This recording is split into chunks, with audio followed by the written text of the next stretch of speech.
conversation? Oh, you Irish? Can I do Are you that? Irish? No, I'm not. I'm not. Okay, My well, I'm my not wife sure is, you should be in it. No. yeah, my wife is Irish, German, and Czech something. Yeah. So yeah. I'm 100% Italiano and deal with that. Yeah. So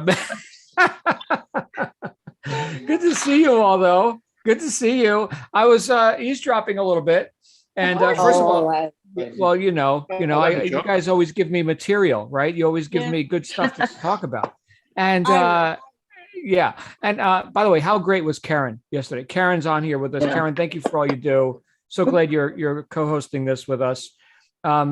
Actually, that brings me to I guess a quick announcement. Next Thursday, a week from tomorrow, is a big holiday in the Jewish community, and it's also a day where I'm going to be on a plane. So we got to figure out what we're doing on next Thursday. So stay tuned for that. I think that'd be great from the plane. I'd okay. Yeah.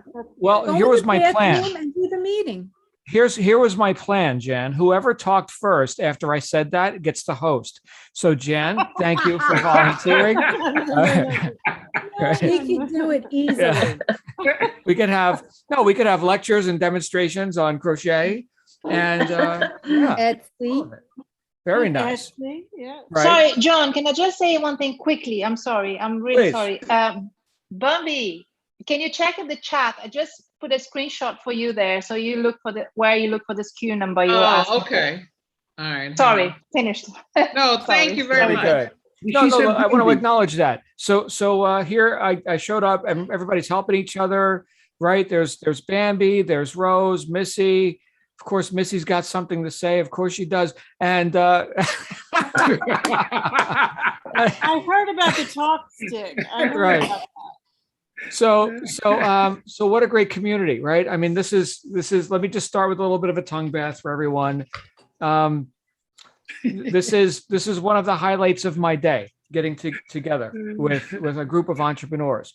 And that may seem odd, especially if you're new here and you're wondering, I thought I was just signing up for, some e-commerce deal where I'm going to sit there and, stare at my computer screen or whatever. Okay. Well, you get to do that too. Okay. But one of the things, and this may be going back to basics, but one of the things that actually is part of our pay in terms of whatever work we're choosing to do in our life is that camaraderie, being able to work cooperatively with other on-purpose people. That is enormous. In fact, in some cases, that is the majority of the pay that people get. Let's say they're showing up at the office and they're underpaid and they can gripe about all that all they want, but they keep showing up because they get to socialize and it's become a bit of a community for them. So I'm not telling you to deny yourself the financial recompense, which you certainly are here to create, right? Let's go ahead and make some money unapologetically. But also, let's also recognize the reality of the community aspect of this. I mean, look, we have people from all different backgrounds here. And by here, I'm saying, of course, here in the micro sense with just our group, but also here in terms of planet Earth, obviously, there's a lot of different backgrounds and a lot of different interests. And we have crochet here. And I heard people talking about other stuff. There's the whole Italian thing, the Irish, and lots of cultural things or civic things that, frankly, for me, as I was just eavesdropping before we got started here, I was thinking, man, there's so many ideas for cups running around this room and T-shirts and other stuff that people have a connection with, right? So it's that connection that I think drives us. It's that, anyone ever read Man's Search for Meaning by Viktor Frankl? Anybody ever heard of that book? It's not one that I put on our reading list for our new members, but this is a book written by a guy who was in Karen's read it, right? Concentration camp, right? The whole, Nazi Germany thing, survived that, lived to write about it and inspire many people. And he boiled it down to meaning. What does it mean, right? Man's Search for Meaning was the title of the book. And I'm not going to give you the whole synopsis of the book right now, but I could tell you that meaning, finding meaning or developing meaning is something that people are naturally doing all the time. Think of it like this. We can go in two different directions with this today. So I want you to consider for a minute something not optimal that happens in your life, some problem that has befallen you, some situation that was not as you would have preferred. Let's say, for example, in the sales and marketing world, which, by the way, which we're all in. Okay, in case that was a mystery to you, you're in the process of developing a business that does what? That exchanges with the public services, products, benefits, whatever the offer is, for what? For money, right? So that is sales, right? That's happening. And that's your intent that's happening, right? Good news for everyone. It's the highest paid profession in the world. Nothing beats it. Sales and marketing. Nothing happens till somebody sells something. Well, let's say you didn't make the sale. Okay, well, that's not optimal. I would have rather made the sale. Okay, what does that mean? Well, that means that I didn't do a good job, or that means that I have my product sucks, or that means that I don't know enough about marketing, or whatever. We can add all the meanings we want to it. But if we could step back and look objectively just for a moment, there's lots of combinations. In fact, I'll give you guys a little trick on this. This is something that I learned having been in this space for decades. The trick is that if, let's say you were talking to a customer or something, and I know with e-commerce, you're not necessarily talking to the customer. Okay. However, if you could just think about the fact that you are cooperating with another, right? Here's a customer, someone who could give you money for your product, right? And let's say that they purchased, right? Well, then here's the little trick. You can definitely ascribe that win to yourself. You can definitely say it's because I'm awesome, because my product's awesome. I am awesome. And that's why they just bought. Everything I do is awesome, right? So that's one thing you could do. Let's say they don't buy. Well, then you could say, well, they're having obviously a bad day. They, whatever's happening with that's certainly not me. It's them.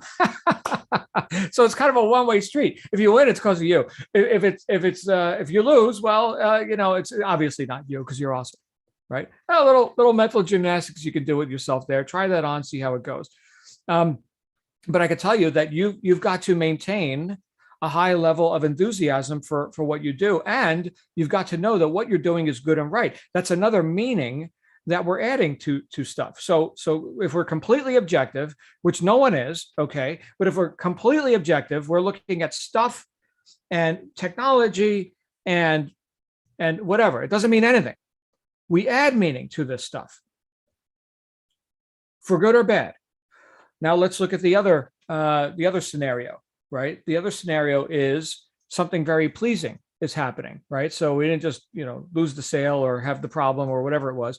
But now we have wins.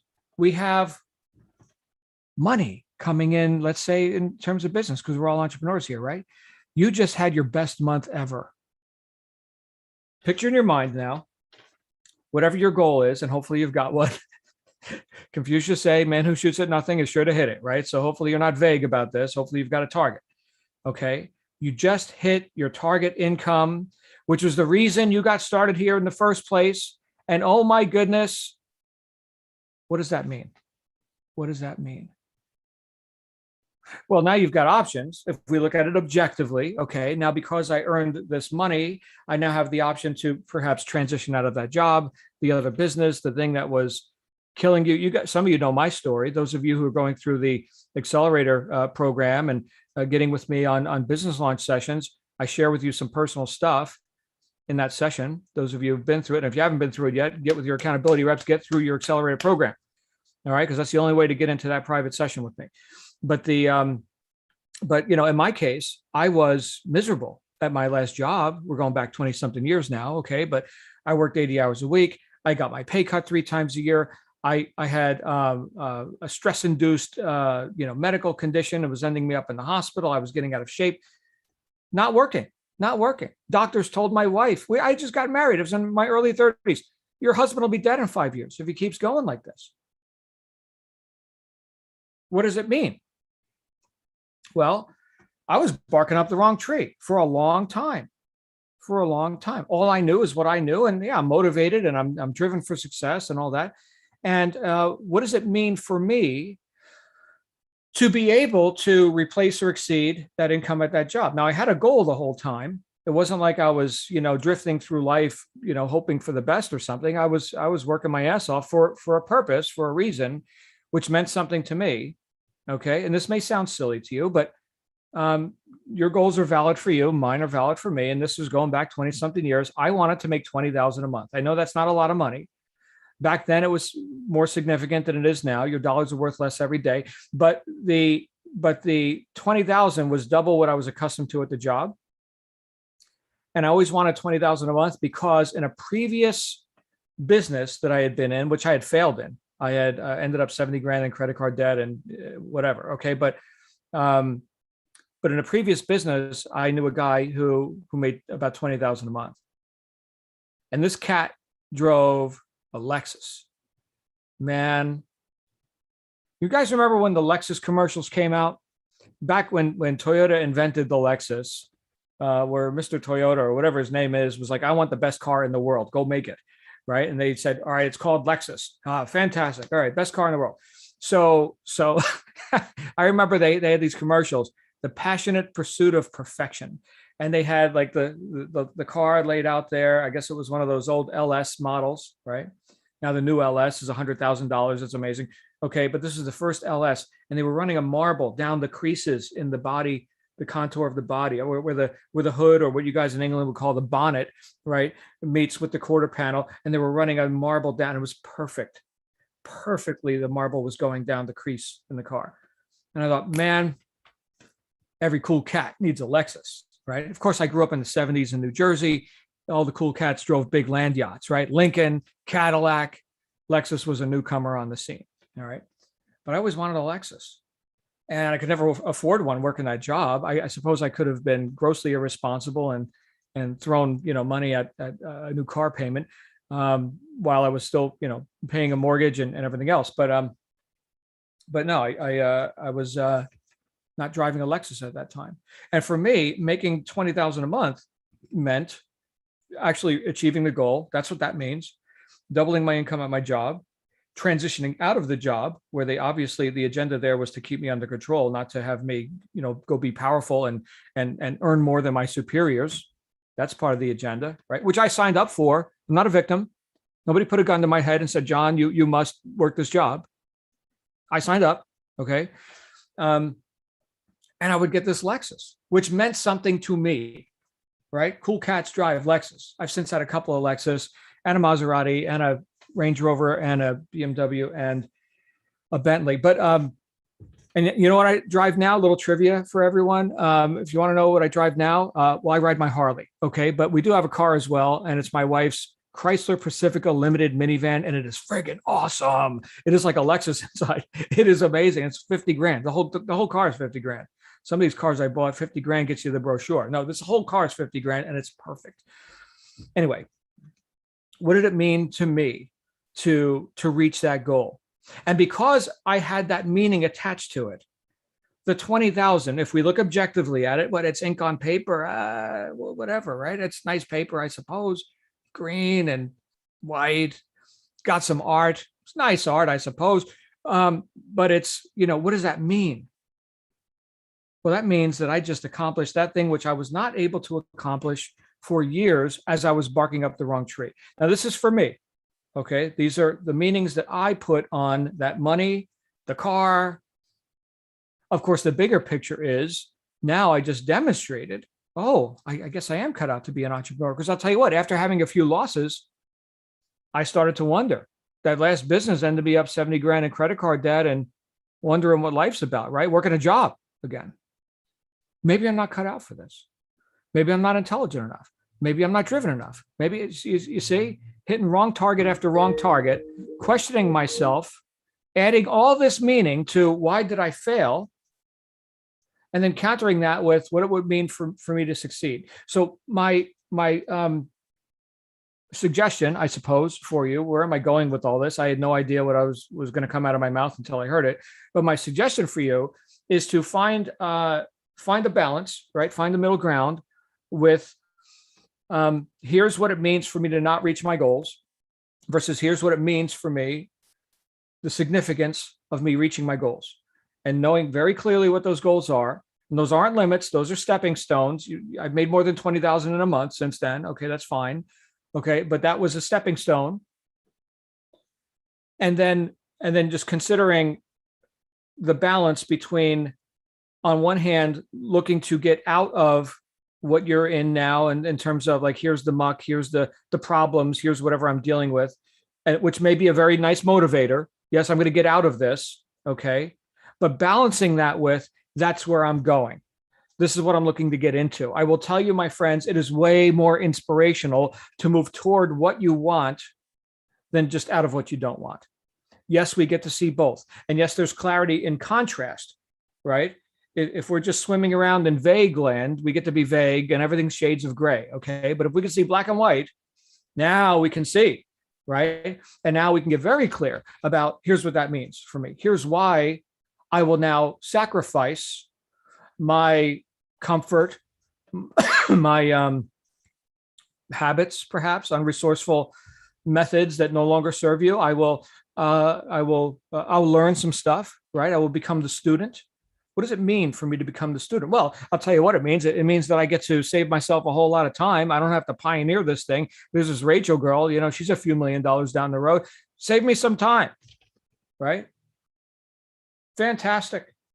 That's what it means for me. All of this, all of the sacrifice, or the so-called sacrifice, for those of you who study, like with my book study group, we just read Working with the Law by Raymond Hollywell.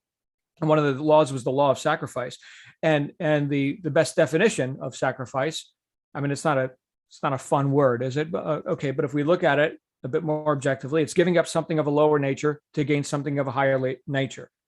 Something of a lower nature to gain something of a higher nature. So this, let's say, unresourceful habit, I can eschew that and bring in and replace it with and supplant it with something of a higher nature, a better habit.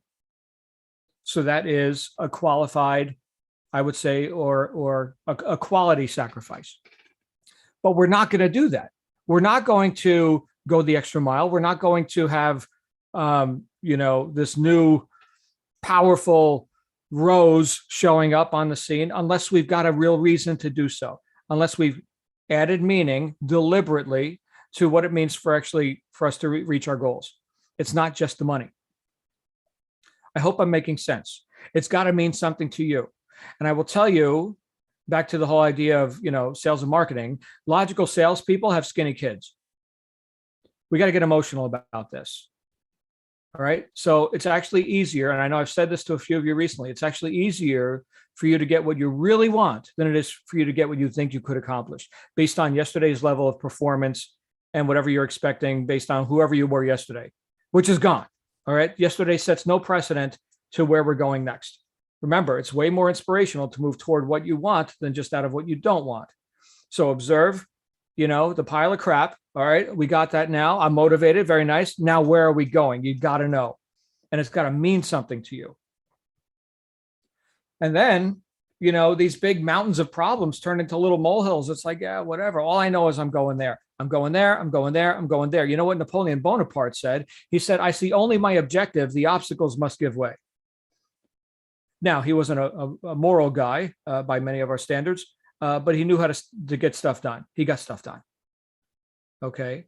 We talked about water earlier, water flowing downhill. There's the rock, go around the rock. There's the log, go over the log, under the log, whatever you got to do. The water is going downhill. It's all it knows is how to go downhill, regardless of the obstacles. But understand, water doesn't have the power to add meaning to the obstacles. Oh, the rock, let me bemoan my fate.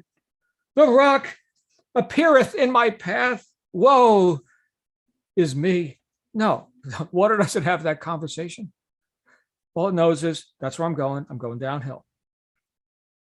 Can you be more like that? Well, you can with definiteness of purpose. But again, I would argue that we're not going to do that if we're vague about what it actually means to us. I want you to picture, and maybe you can get a dream board out or affirmations or whatever you want to do. But now that you just hit your goal, congratulations. Okay. Cash in fist. Too late to fail. You've already got it. Okay. What are you doing? What relationships is that affecting in your life? Are you taking the kids to Disney? Are you I I mean, I don't know. I don't want to put ideas in your head, but the reason for you to make the money is a good and right one. And that's what it means for you. That's what this money means for you. Now, can you go find some pictures on the internet or clip a magazine or do whatever and keep that constantly in your face? Keep looking at that. That's what it means. That's what it means for you to figure out the Etsy integration thing and the friggin' gear bubble, and they don't answer the phone, and Missy needs to go there and crack the whip and kick some ass and throw devil dogs at them, right? So do it, okay? But we're going to do it because we've got a good enough reason to do it. This may sound too basic, but I'll tell you what, guys, you just do this and it's got to work. It's got to work. The universe steps aside, or actually there are people who say the universe conspires to my greater good. That's a nice affirmation. I don't always buy it, but the universe is conspiring for my greater good. Okay, you can sit on that one a bit, meditate on that, see where that goes. I guess better than just assuming that, you're a victim and the universe is out to get you or something, because you pretty much get what you expect. That doesn't mean you're not going to solve problems. You will. You'll have problems. But my goodness, where are we going with all this? That was actually the title of a book by Swami Muktananda. I've studied a lot of Eastern and Western thought, and Muktananda wrote a book called "Where Are You Going?" It's basically about, your life. Like, what are you doing here? Where are you going on a spiritual sense? I'm done talking. Somebody save me here. We got Mark and we've got Michael. Mark, come on out, my friend. Where are you going, Mark? Well, where I'm going is what kept coming up for me was time management. Because I'm now wearing all these hats, doing e-commerce, doing Forex trading, the crypto trading, and then of course my training business. I've noticed that what you've been saying just was throwing at me time management, because when I put a goal in place, I do all the work. I put my, on the vision board, I have it in front of me, my little sticky notes. Now, how am I going to now use my time to hit those goals? And I can waste, there's a lot of time wasters, and I may be busy, but I'm not active. So for me, I keep saying this to myself, Mark, don't be so busy, because I can find a lot of things to be busy at, but how can I be doing money generating activities to get closer to my goal?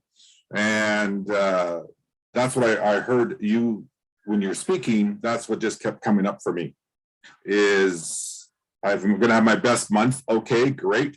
Now, what's my next plan, and how am I going to use my time most effectively and have a balance where I can go after and make money generate activities, but do the balance of physical health, spiritual health, all those things, and family. As you know, I just lost a daughter. So, that hit something out that threw my time management out of whack.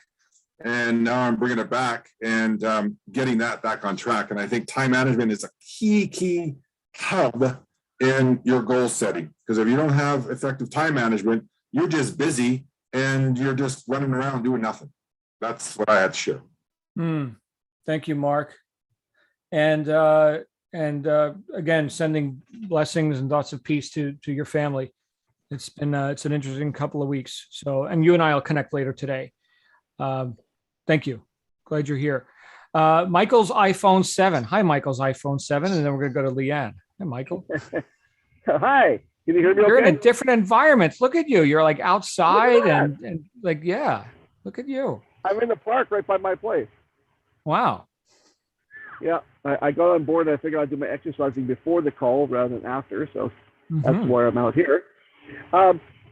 You had pretty deep conversations today there, sir. Okay.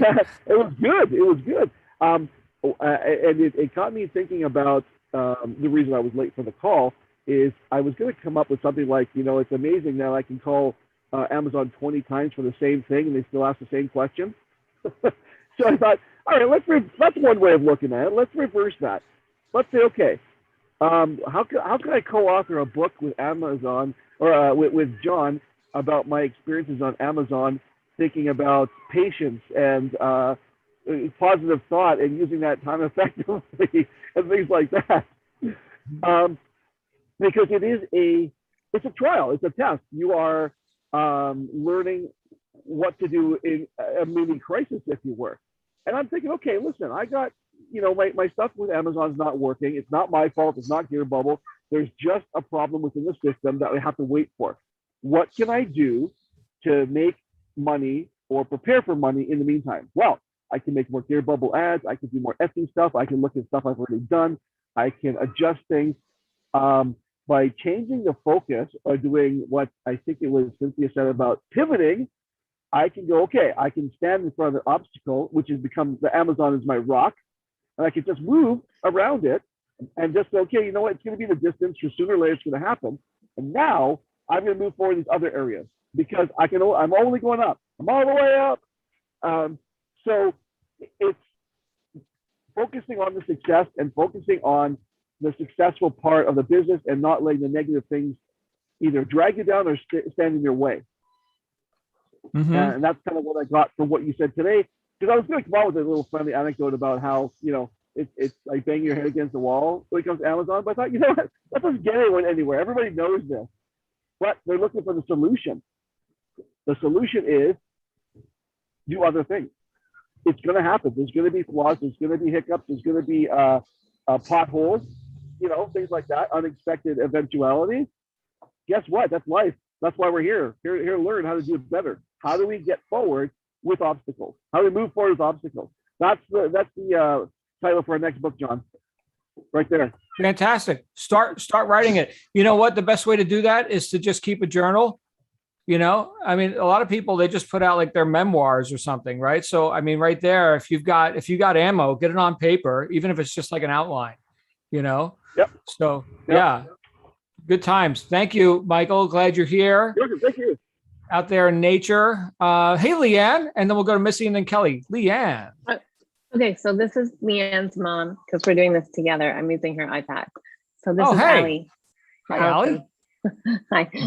Okay, so I spoke to you once early on in the first call, and you just brought up so many things that I wanted to say, like, why are we here? And what does this mean to you? And I've been on a spiritual path for a long time. And actually, I really do have a book on my computer called I Used to Be Normal, because I used to be normal until I had all these woo-woo crazy things happen, which really like changed my perspective.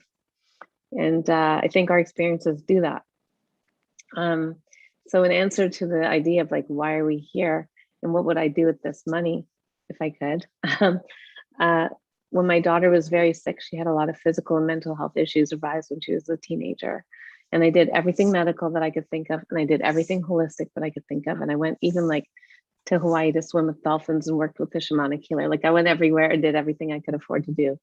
And nothing changed until I met a key energy master who did these key energy treatments. And then she talked about a process called ancestor healing, which I couldn't understand. Like what does ancestors have to do with my kid?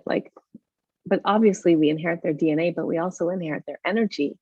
And there are certain energetic patterns that are affecting us because we are part of the same family tree. Like if you think of a tree, the life force in the roots is the same life force in the fruits of the tree.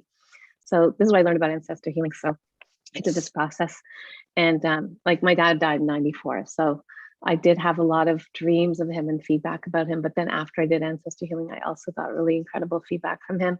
But seeing my daughter heal and transform better and better each day blew my mind.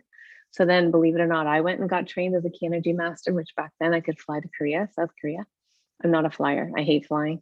But now I do that. I really try and really teach people on my website a little bit. And when I'm coaching, I'm the founder of calmdown.ca. I think you remember that from last time. And I talk about my stories of ancestor healing. And I don't know the fellow who lost his daughter just in the caller before Michael, but I would say like, if you've lost anyone, this is the most beautiful healing thing you can do for them, because energy cannot be destroyed or created, right? It can only be transformed.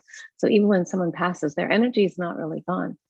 And so I think what we're here to do is to brighten our spirit by helping to brighten theirs and to get into a higher vibrational state, which we do with positive thinking and all our positive storytelling.